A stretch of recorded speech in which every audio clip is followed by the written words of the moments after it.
Hello, everybody. Welcome back to the channel. Now, y'all see the moniker. This is one of the moments where Congress stops pretending, because what you're about to hear from Hakeem Jeffries is not polite disagreement. It's a direct accusation that this country has been pulled into a war with no plan, no approval, and no explanation, where you're the one who has to pay for it.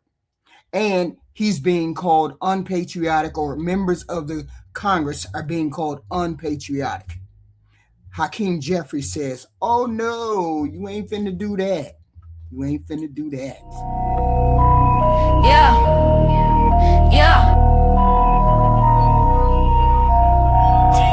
Thank you, Mr. Speaker. I also thank my good friend, the distinguished gentleman from the great state of New York, Representative Gregory Meeks, the once and future chair of the House Foreign Affairs Committee, for yielding and for his leadership, for his courage, his character, and his conviction, and his patriotism. How dare anyone on this floor question the patriotism of Greg Meeks or any member on our side of the aisle? And you know what often happens, my Republican colleagues, when they can't defend the merits of a particular situation, can't defend the fact that Donald Trump, as candidate, promised not to start any wars, but to stop them, his words, not ours.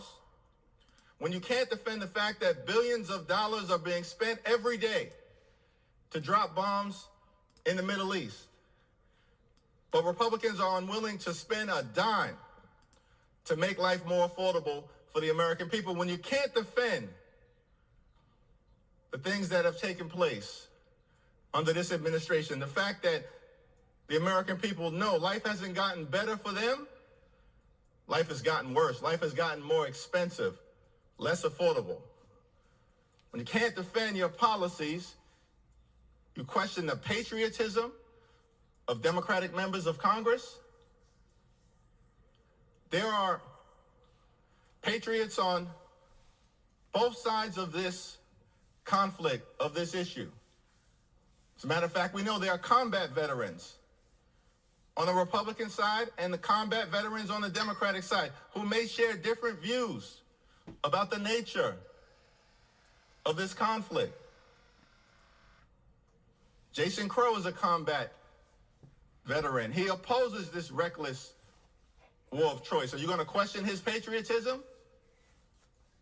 Pat Ryan is a combat veteran who opposes this reckless war of choice. You question his patriotism? Mike Thompson served in Vietnam, combat veteran, opposes this reckless war of choice. You question his patriotism as well? Why don't you just argue the merits of your position as opposed to attacking the patriotism of people on the Democratic side of the aisle? When, as far as I'm concerned, the most patriotic thing that we can do is stand up to ensure that our men and women in uniform aren't being recklessly sent into a costly war of choice, more than 12 of whom have already lost their lives, hundreds of whom have been seriously injured. Let's just argue the merits of Donald Trump's reckless and costly war of choice, and stop the ad hominem attacks, which aren't a sign of strength. It's just a sign of Republican weakness in terms of your ability to persuade the American people as to why Republicans are on the right side of this unpopular war. Now, this war of choice, this reckless and costly war, was entered into without any plan, any objective, any exit strategy, any public support, and any approval of the United States Congress. Those are 5 different objective reasons to have a problem with what's going on in the Middle East right now. In fact, we're just trying to help Donald Trump bring to life his own words, that as president, he wasn't going to start wars in the Middle East. He was going to stop them. Donald Trump's own words. Question his patriotism? The reality is, this war costing the American people, taxpayers, billions of dollars a day, at the same time when Republicans are ripping health care away from the American people. It's reckless war of choice costing the American people billions of dollars a day at the same time when costs are going up because of the Trump tariffs. Thousands of dollars a year in additional expense that everyday Americans are paying. This reckless war of choice costing the American people billions of dollars a day when at the same time Republicans are unwilling to spend a dime to extend the Affordable Care Act tax credits. This reckless war of choice costing the American taxpayer billions of dollars a day at the same period of time when grocery bills in this country are out of control. And far too many people are working hard. They're playing by the rules, but they're struggling to live paycheck to paycheck.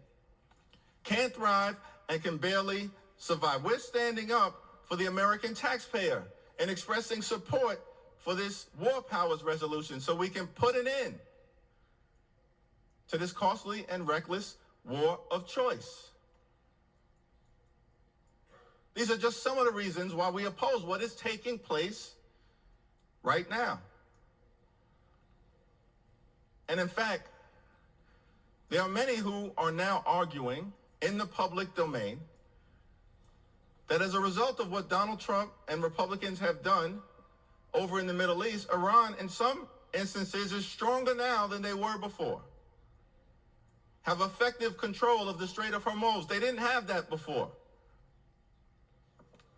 but now they do. And as a result, Americans are paying increased gas prices that are soaring.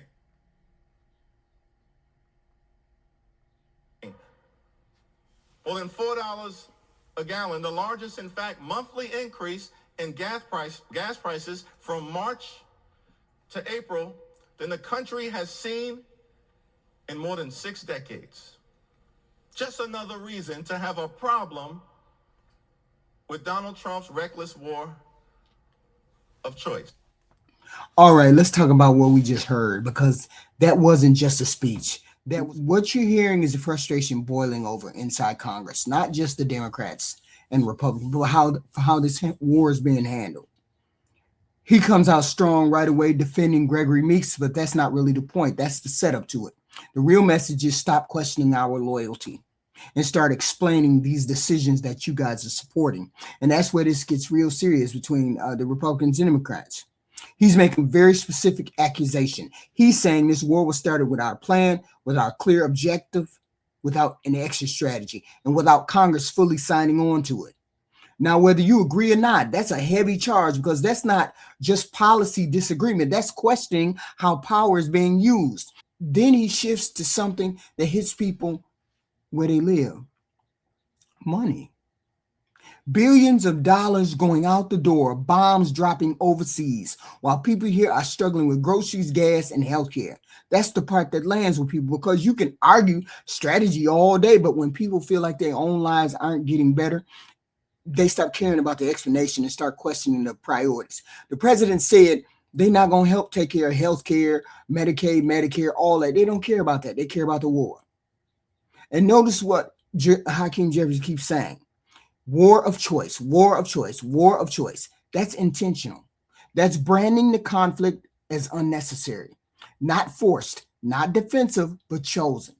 Then he brings in veterans names like Jason Crow and Ryan Patrick.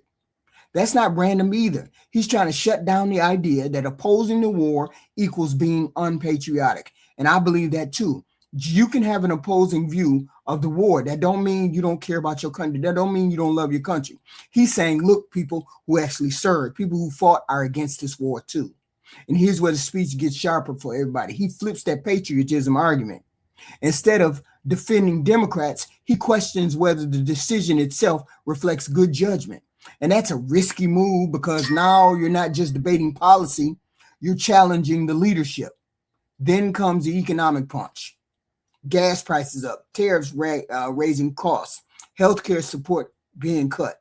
And he ties all of that back to the war, which it should be because the president said he's not supporting no economic agenda. He just wants money for war. Now, whether that connection is fully fair or not, that's where we are going to decide the fate of this country and the fate of how we feel. But politically, it's very effective because people don't experience foreign policy. They experience their bills. He's linking the two. Then towards the end of it, he raises something that should make people, pause about it. He claims Iran is actually stronger now and has more control over the Strait of Hormuz. If that's true, or even partly true, which I believe it is, that flips the whole narrative of what this administration has been saying, because the goal of the conflict is supposed to weaken your opponent, not strengthen their position, which is what they did. They didn't have control of the Strait of Hormuz until they got into a war with the United States and Israel. And if the opposite is happening, then people are starting to ask, what are we actually doing? And that's really what this entire speech came down to. Not just this is wrong, but explain it to us. Explain what the hell is going on. Explain the goal. Explain the cost. Explain the end game. And right now, he's arguing that those answers are unclear to the American people. Now, let's be real for a second, though. This is not about Democrats versus Republicans. This is about a bigger tension we've seen before, when the government moves fast on war, but slow on everything else people need.